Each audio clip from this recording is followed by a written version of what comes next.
This is just a quick disclaimer. This video is not intended to be a rant, and it's not intended to start an argument. I'm not trying to spread any negativity, as this video is simply an analysis/overview video on a current topic. With that out of the way, please enjoy the video. Hello humans, I'm Yoshiller. Today I'm going to be talking about Nintendo's wonderful new product of Amiibo. Now, what prompted me to talk about this? Well, not too long ago, Nintendo issued out a survey. It contained questions that were pretty standard. The survey asked about how people felt about Nintendo's online presence and how Nintendo could better use social media to appeal to a wider audience. However, on one part of the survey, there were some questions regarding Amiibo. More specifically, there were questions that asked about what people thought of Amiibo in general. Additionally, not too long ago, Nintendo president Tamaki Kimishima stated that he felt that Amiibo figures weren't utilizing their full potential, and that most of the figures were simply being purchased by collectors. So all of this Amiibo talk got me thinking, are Amiibo being used effectively? In many ways, the creation of Amiibo was a move that Nintendo needed to make. See, in recent years, Nintendo's been trying to push their brand name more and more. With their recent partnerships with Universal Studios and Mercedes-Benz and their recent push to develop mobile applications, Nintendo has been trying to appeal to more and more consumers. And, as a company, Nintendo needs to make sure that they're constantly able to sell products to both new and recurring customers. However, in recent years, Nintendo has been hurting. For as much as I adore Nintendo and their products, even I'm not oblivious to how much Nintendo has fallen behind in recent years. I mean, Nintendo's up against companies that own a popular platform for digital media and a company that produces computer operating software. However, what Nintendo lacks in Blu-ray discs and Windows operating software, they make up for with their rich history of iconic video game characters, passionate developers, and innovative ideas. So what better way to promote their brand name than by combining all of these things into one new amazing product? Well, okay, it's not necessarily a new product, as companies like Disney and Activision have already done similar concepts, but if there's any company that can pull off this type of creation, it's Nintendo. And thus, Nintendo created Amiibo, a concept in which various Nintendo characters would be created as action figures and cards that could be tapped into various video games. According to the first quarterly investors meeting of 2016, more than 80 types of Amiibo have been released, and over 31 million units of Amiibo have been shipped. With sales and shipments reaching an all-time high in this quarter when compared to previous quarters, it's evident that Amiibo seems to be a big hit to consumers, and it also helps reinstate the colorful collection of characters that Nintendo has. Nintendo also has the benefit of using Amiibo in other ways that video game companies wish they could do. Since Nintendo owns and creates products like the Nintendo 3DS and the Nintendo Wii U, they are able to utilize a simple concept that allows one Amiibo to work with multiple games. This is actually a great idea, since it may more likely persuade a consumer to purchase a product. If one game doesn't convince a consumer to purchase an Amiibo, then another game might convince a consumer to purchase an Amiibo. Plus, it benefits the consumer because the consumer gets more buck for his or her bargain. The average Amiibo costs roughly $13, and that $13 can get you hours of fun with not just one game, but with several games. Plus, there's the added bonus of these figures just looking cool. They're not too expensive, and they look like they can be grouped together nicely on a shelf. So that all sounds good enough, right? A cheap product that sells amazingly well and benefits the consumer and the producer. How could there possibly be any sort of an issue? Well, although each of these figures and cards look nice and serve their purpose, it seems like the successfulness of Amiibo has actually caused Nintendo to change their direction when it comes to game development. See, Nintendo is a company that focuses on family entertainment, and they're a company who strongly believes that software sells hardware. Those are fine qualities, but it seems like certain things have been reversed ever since Amiibo were first launched. So, at the moment, there are over 25 games that are compatible with Amiibo. Of these games, I can safely say that about 6 of them have a creative use for Amiibo, and then there are maybe 1 or 2 other games that are somewhat creative, and then the rest, I'll get into a little later. Okay, so what are the 6 games that I think use Amiibo in a creative way? Well, the first game that I think that does so is obviously Super Smash Bros. This is the game that helped launch the first wave of Amiibo, and so far, I think it's the game that uses them the best. Super Smash Bros. Is a game with a dream roster of characters, and now it's actually possible to have all of these characters be officially produced as toys so that people like me can line them all up on a shelf. But okay, that aside, Super Smash Bros. Demonstrated the first use of Amiibo. You could tap your toy into a game, you could train your toy, and then you could have your toy play against other players and other toys. This idea went over so well that there are even tournaments that are dedicated to Amiibo.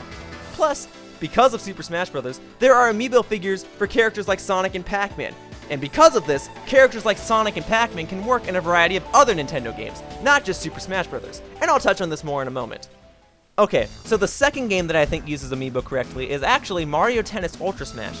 This game uses Amiibo similarly to Super Smash Bros., where you can train a character, but this time, instead of playing Super Smash Bros., you're playing tennis.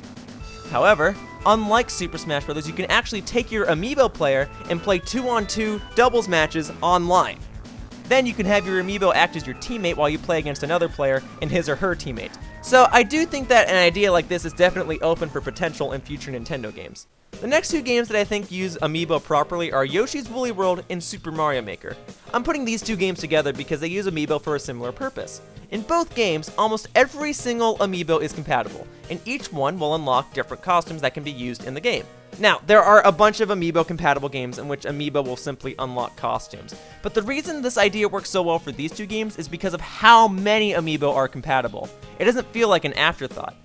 In Yoshi's Woolly World, the entire design of the game is based on yarn, so when Amiibo characters are tapped into the game, Yoshi will have a yarn-based design that will replicate whatever Amiibo was tapped.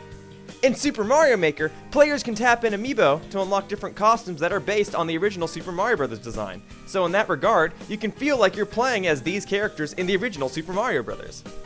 In Yoshi's Woolly World, the Amiibo costumes aren't necessary for completing the game, and in Super Mario Maker, the costumes can be unlocked even if you don't have any Amiibo. So these games don't require Amiibo, but they offer nice rewards for anybody that has them. And because there's so many costumes in both of these games, you could tell that this was a thought that they had way early on in development.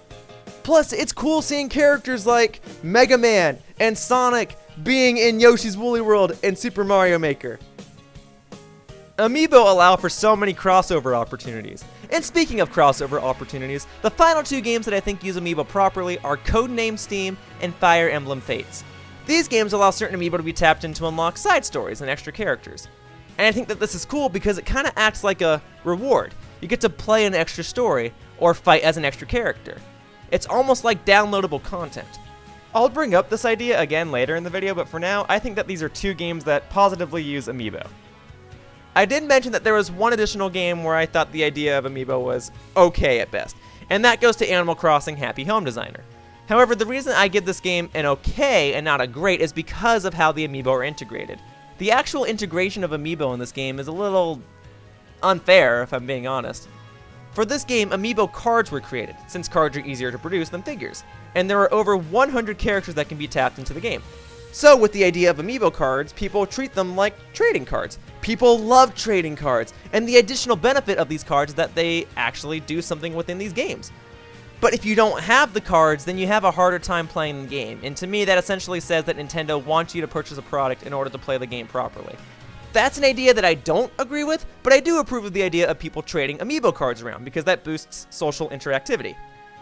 I'll address this stuff more momentarily. So okay, if more games used Amiibo in these ways, I think that the product would be an even more brilliant idea than it already is. However, the problem is that there are more games that don't really use Amiibo properly than the ones that do. Many of these games treat Amiibo like an afterthought. There are some games like Hyrule Warriors and Mario Kart 8 that have Amiibo functionality, but since these games were developed before Amiibo figures were released, it's understandable that these games don't have a real emphasis on the product. But then there are games like Kirby and the Rainbow Curse, and Xenoblade Chronicles 3D, and Mario & Luigi Paper Jam. And I just sit down and say, what's the point of having Amiibo integration in these games? In Kirby and the Rainbow Curse, tapping in different Amiibo allows Kirby to have more health or become stronger. Like, in all seriousness, what is the point of this? So I understand that Nintendo wants to promote the Amiibo product, and I understand that having more games be compatible with more Amiibo will make a player more likely to purchase an Amiibo. But I don't really know that this is a feature that will really make players say, wow, I really want to get that Amiibo because it really does something really cool with this game. You know, does that make sense? It almost seems like the opposite situation, where the developers wanted certain Amiibo to have more functionality within certain games, so they tried to shoehorn in some sort of last-minute idea to make certain Amiibo more useful. This game would have been perfectly fine without Amiibo support, but it feels like they really just wanted to sell a product, so they shoehorned in all of this Amiibo stuff at the last second in hopes of trying to make it seem like, hey, these Amiibo are much more useful now that this game is out. Xenoblade Chronicles 3D feels the same way. Xenoblade Chronicles 3D feels the same way. Xenoblade Chronicles is a great game, and I'm glad that it was ported to a handheld. But I don't think there was ever a point in which fans desperately asked, for some sort of amiibo functionality within this game. If you tap a Shulk amiibo into the game, you unlock in-game tokens, which you can use to buy items. That's a nice gesture, but was that feature programmed to enhance the gameplay, or was it programmed to simply give the Shulk amiibo more of a purpose? Plus, does incorporating that idea into the game really warrant the amiibo logo being on the game's cover art? That's a separate topic that I'll get into shortly, but let me continue on with the misuse of amiibo. At what point does tapping in a Shulk amiibo really make you say, wow, this game is like 10 times better now? This game is perfectly fine without amiibo support, so why does it even need it? Splatoon is another game that I don't think uses amiibo properly, but this is for a different reason. Splatoon, as a game, is phenomenal, and there are other games that use the Splatoon amiibo more effectively, like Yoshi's Woolly World and Super Mario Maker. But Splatoon itself, the game for which these certain amiibo were made specifically, do not function properly in this game. Let me be clear. When I say they don't function properly, I don't mean that, oh, when I tap in my amiibo on the gamepad, it doesn't work. No. I mean, it's programmed fine. I just don't necessarily agree with why amiibo are in this game. There are 3 amiibo that were made for this game. An Inkling Girl, an Inkling Boy, and an Inkling Squid. The amiibo look great, and they unlock some fun additional challenges within the game. The problem with this is that if a player never purchases these amiibo, then these additional challenges can never be played. However, there's also a bit of a converse to the situation. If the players could play these challenges without the amiibo, then why would they get the amiibo? The reason I don't think amiibo even work in this situation is because a game like Splatoon is blocking off players from playing a specific part of the game. However, there's a reason that I think amiibo work well in games like Fire Emblem Fates and not Splatoon. That's because of the way that the games are presented. With Codename Steam and Fire Emblem Fates, the amiibo support isn't necessary, and using an amiibo feels like a way of simply expanding the game. With Splatoon, it feels like part of the game was blocked off, and your access to that part of the game requires an amiibo. The Splatoon amiibo only give players permission to play certain parts of the game. It's not enhancing the gameplay, it's only allowing you access to stuff that's already programmed in the game. I mentioned earlier that the amiibo support in Codename Steam and Fire Emblem Fates almost feel as though they're acting like forms of downloadable content. Plenty of games, Fire Emblem included, allow players to purchase additional content for a game after the game has already been released. This content allows players to experience a side story or play an extra tidbit of the game that doesn't necessarily affect the main part of the game. It gives the player something extra to do, and the extra money goes towards the developer so that they can program the next game and more downloadable content. The amiibo functionality in these games feels like that. It's like if you have the amiibo, you can play an extra side story for your own pleasure. With Splatoon, this isn't just some sort of side story or extra tidbit. This is, more or less, half of the entire game. Here's a metaphor that I'd like to use in relation to downloadable content. There's good downloadable content, and there's bad downloadable content. Good downloadable content is meant to expand the game, and it's meant to help players experience more out of a game after the game has already been released and completed. Bad downloadable content is content that is made while a game is still in development with the intention of receiving a few extra dollars off of a consumer by blocking off what was initially supposed to be in the game. The content itself can still be nice, but the content itself should have already been put into the main game, not sold separately. Codename Steam is like good downloadable content, and Splatoon is like bad downloadable content. Both of these games are phenomenal. I mean, I love Splatoon. I play it all the time. But one game uses amiibo more effectively. Now, with that said, I like that there are Splatoon amiibo. Splatoon is a newer IP from Nintendo, and it's cool to see a product that's so fresh and new be combined with games that emphasize on ideas that are old and nostalgic. It's cool seeing Splatoon characters interact with Sonic and Pac-Man because of amiibo. I just don't necessarily approve of the way that the functionality was handled. So, okay. What about games that came packaged with an amiibo then? That way, players can always have the amiibo on hand, and they don't have to worry about stock shortages and waiting in line early in the morning to get a hand on some figure that costs $13. Plus, for game modes that require the amiibo is available right there, already! So anytime you want to play that game mode, you already have the amiibo. Okay, I've probably been really redundant so far, but there's a few problems with this. Number one, Nintendo has gone into a day and age where they are now offering digital downloads for their games. You can download an entire game digitally onto one of your game systems. That's awesome.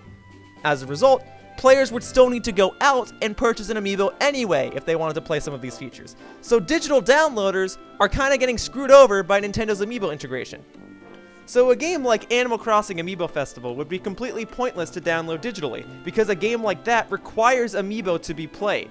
So what point would I have in downloading that game if I had to go out and buy Amiibo anyway? If I'd have to go out and buy an Amiibo anyway, I may as well go out and buy the game anyway, right? Maybe that's Nintendo's intention, but then wouldn't digital sales go downhill from there? Wouldn't you want digital sales to also be good? Number 2, if an Amiibo is packaged with a game, then chances are that Amiibo is not sold separately. So a player isn't even able to get an Amiibo if that player downloaded a game digitally. So if I were to download a game that would initially come with an Amiibo if sold at retail, I can never get that Amiibo. I can never play this Amiibo function in this game because I decided to download it digitally. Now, some people will actually buy a game that comes with an Amiibo, and they'll sell the Amiibo individually on websites like eBay, but they'll sell the Amiibo for a highly raised price. So that's not really fair to people who have a game digitally. I guess that's my fault for choosing to download a game, but that doesn't really seem fair if I ever want to play these features within the game. Number 3, packaging an Amiibo with a game is almost like Nintendo saying they're not planning on changing the way that Amiibo are going to be incorporated into a game. They're requiring you to have an Amiibo to play certain parts of a game. But that goes backwards against Nintendo's strategy that I mentioned earlier. Nintendo's strategy was software sells hardware, but in recent times, they've been bundling a bunch of Amiibo to sell a game.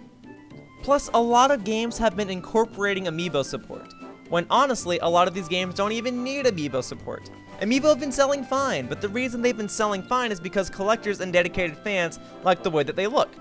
So, it's been mostly collectors buying these products. So the Amiibo have been selling, but the games haven't. So Nintendo probably figured, well, in order to sell these products, let's stick an Amiibo with them. Amiibo sell well, so maybe if a game sells with it, we can double our sales. Amiibo and games being sold together. It's the way of the future, right? Well, no, because don't Amiibo technically count as hardware? So isn't that technically hardware selling software instead of the other way around? Plus, I stated that collectors have been buying these. Most people who buy Amiibo, sadly, don't have the intention on using these Amiibo in a game. Most of these people don't even have the intention of taking an Amiibo outside of a box. How do I know this? I know this because there are scalpers that purchase a whole bunch of these figures just to sell them on websites like eBay for an increased price, and collectors are the ones that are willing to pay for those increased prices. Additionally, many people may buy more than one Amiibo so that one can stay in the box while the other one is used outside of the box. It's a bit of a shame. I'm not against collectors, and ultimately I'm okay with people wanting to keep Amiibo in a box. I just don't think that that's what Nintendo wanted, and I feel like more people would take Amiibo out of the box if, 1, there was more of a reason to take them out of the box, like having games that better incorporated them, and 2, if certain Amiibo weren't made just to sell a game. If an Amiibo needs to be made, then make it. Don't make it for the sole purpose of selling a game. I'm not against Amiibo bundles, but I am against it when that Amiibo is required to play certain parts of the game. But I guess it doesn't really matter, because at the end of the day, someone's buying an Amiibo, and that money goes to Nintendo, so Nintendo earns a profit. I'm not part of Nintendo's marketing team, so I don't necessarily know what their goal is, but I do know that this is a video of me just thinking subjectively, and the truth of the matter is, I think that Amiibo are turning Nintendo's ideas backwards. Now, let me make something clear. I like Amiibo. I really like Amiibo. I initially only planned on buying like 4 or 5 Amiibo, and now I have over 20 of them. And I use them. I've done videos on them. And I plan to get more Amiibo, as soon as I get more shelf space. I think that the idea of Amiibo was a smart move for Nintendo, and I think that the idea of having one Amiibo work in multiple games is brilliant. I think Nintendo is the right company to create a product line like this, and I'm glad that the sales for Amiibo have exceeded everyone's expectations. But for the rest of this stuff, the Amiibo integration, the scalpers buying them, the hardware selling software, is this what Nintendo wanted? Was this what the higher-ups at Nintendo were thinking would happen if Amiibo became successful? Is this how the developers wanted to integrate Amiibo? If so, then I guess that Amiibo are being used how they're supposed to be. But in my eyes, I feel like Amiibo integration has barely been tapped. I feel like there's so much untapped potential for Amiibo, and now that Nintendo has earned a profit off them, I feel like, now more than ever, Amiibo products can really have a proper time to shine. I feel like the hard part for Nintendo is already done. The product is out there, millions of people bought them. So, if plenty of different games had unique features that integrated them, you could just sell more of them. If an amiibo is going to function with the game, don't put something generic. Make the amiibo have a purpose. Nintendo, you have the advantage of having these iconic characters cross over with one another, and you have the advantage of doing things that other companies wish they could do. The point of this video was to discuss whether or not amiibo were being used effectively.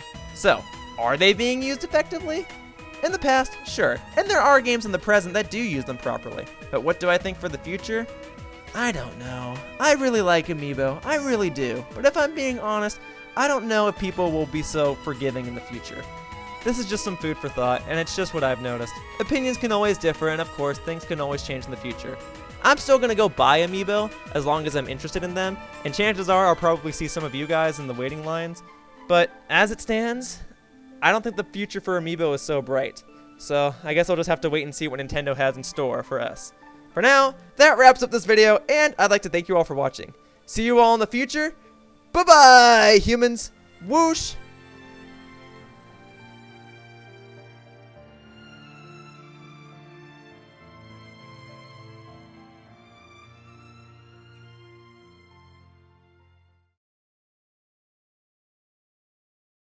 Hey guys, thank you so much for watching my video. If you enjoyed the video, then please consider checking out one of my other videos. On the screen right now, there are various videos and annotations. If you click on one, you'll be redirected to one of my other videos. I post new content every single day, so there's bound to be something that'll catch your interest. And hey, if you want to continue supporting me, then please subscribe to my channel so that you can stay up to date with all of my latest videos and announcements. It's free, and it really helps me out. Also, I have a Twitter account. I usually post announcements there, so if you want to know what my upcoming plans are, then I strongly advise that you check that out as well. Anyway, thank you for watching the video, and I hope to see you around in the future. Bye-bye, humans! Whoosh!